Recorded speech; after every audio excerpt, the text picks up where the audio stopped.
ਜਿਨ੍ਹਾਂ ਦੇ ਬੱਚੇ ਮਰੇ ਨੇ ਬੱਚੇ ਮਰਿਆ ਦਾ ਮੌਸਮ ਲੰਘ ਗਿਆ ਆਖਰੀਆਂ ਮੱਝਾਂ ਹੋਣਗੀਆਂ ਤੁਸੀਂ ਵੀ ਦੁਆ ਕਰਿਓ ਕੋ ਨਾ ਬੱਚੇ ਮਰਨ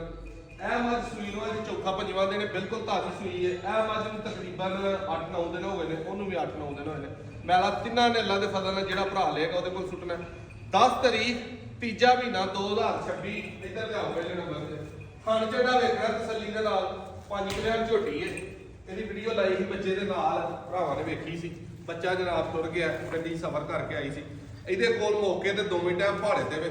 ਹਿੱਲਣਾ ਵੀ ਨਹੀਂ ਥਾਪੀ ਮਾਰ ਕੇ ਥੱਲੇ ਬਹਿ ਜਾਣਾ ਕੋਈ ਭਾਰ ਨਹੀਂ ਕੋਈ ਟੈਨਸ਼ਨ ਨਹੀਂ ਕਿਸੇ ਵੀ ਤਰ੍ਹਾਂ ਦੀ ਦੁੱਧ ਇਹਦਾ 14-15 ਕਿਲੋ ਦੋਵੇਂ ਟਾਈਮ ਚੋ ਲੈਣਾ ਰੇਟ ਇਹਦਾ ਫਾਈਨਲ 7,40,000 ਰੁਪਈਆ 15 ਕਿਲੋ ਦੁੱਧ ਮੌਕੇ ਤੇ ਠੰਡਾ ਦੋਵੇਂ ਟਾਈਮ ਚੋਣਾ ਮੀਨੀ ਹੈ ਦੋਵੇਂ ਮੀਨੇ ਹਿਲਦੇ ਨੇ ਇਧਰੋਂ ਪਰੇ ਹਵਾ ਦੇ ਨਾਲ ਹਾ ਭਾਈ ਉੱਠਦਾ ਪੂਰੇ ਮੀਨੇ ਹਿਲਦੇ ਨੇ ਸਾਰੇ ਵਜੂਦ ਤੇ ਮੀਨੀ ਨੂੰ ਇੱਕ ਵਾਲ ਵੀ ਜਿਹੜਾ ਨਾ ਚਿੱਟਾ ਨਹੀਂ ਹੋਏਗਾ ਉੱਠਾ ਵੇਖਣਾ ਦੋ ਮੱਝਾਂ ਜਿੱਡਾ ਚੌੜਾ 100 ਇਹ ਵੀ ਬਿਲਕੁਲ ਹਿਲਣਾ ਹੀ ਨਹੀਂ ਇਹ ਹੁੰਦੀਆਂ ਜੂ ਦੀਆਂ ਮੱਝਾਂ 100 ਬਿਲਕੁਲ 7,20,000 ਰੁਪਏ ਦੀ ਇਹ ਮਿਲਣੀ ਹੈ 14-15 ਕਿਲੋ ਦੁੱਧ ਦੋਵੇਂ ਟਾਈਮ ਇਹਦਾ ਤਸੱਲੀ ਦੇ ਨਾਲ ਚੋ ਕੇ ਖੜਨੀ ਹੈ ਠੀਕ ਹੈ ਇਹਦਾ ਦੂਸਰਾ ਤੀਸਰਾ ਸੂਆ ਹੈਗਾ ਇਹ ਪਹਿਲਾਂ ਨੇ ਮੂੰਹ ਚੋਗੀ ਚੁੱਕੀ ਹੋਏ ਤਸੱਲੀ ਦੇ ਨਾਲ ਵੇਖਣੀ ਹੈ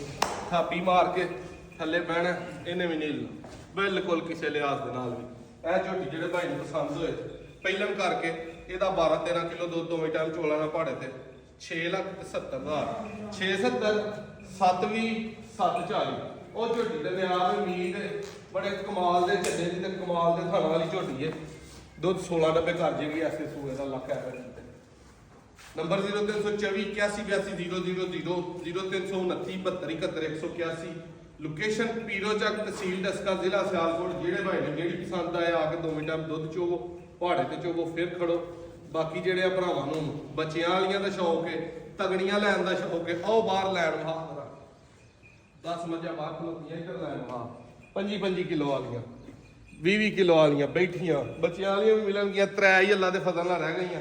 ਤੇ ਆਪਣੀ ਖਰੀਦ ਤੋਂ ਵੀ ਸਮਝੋ ਕੋ 10-20 ਹਜ਼ਾਰ ਤੋੜ ਕੇ ਮੁੱਲ ਆਏ ਨੇ ਜਿੱਥੇ ਮੱਝਾਂ ਦੇ ਮੁੱਲ ਆਪਣੇ ਨੇ ਜਿਹੜੇ ਬੰਦੇ ਖਰੀਦਦੇ ਨੇ ਉਹਨਾਂ ਨੂੰ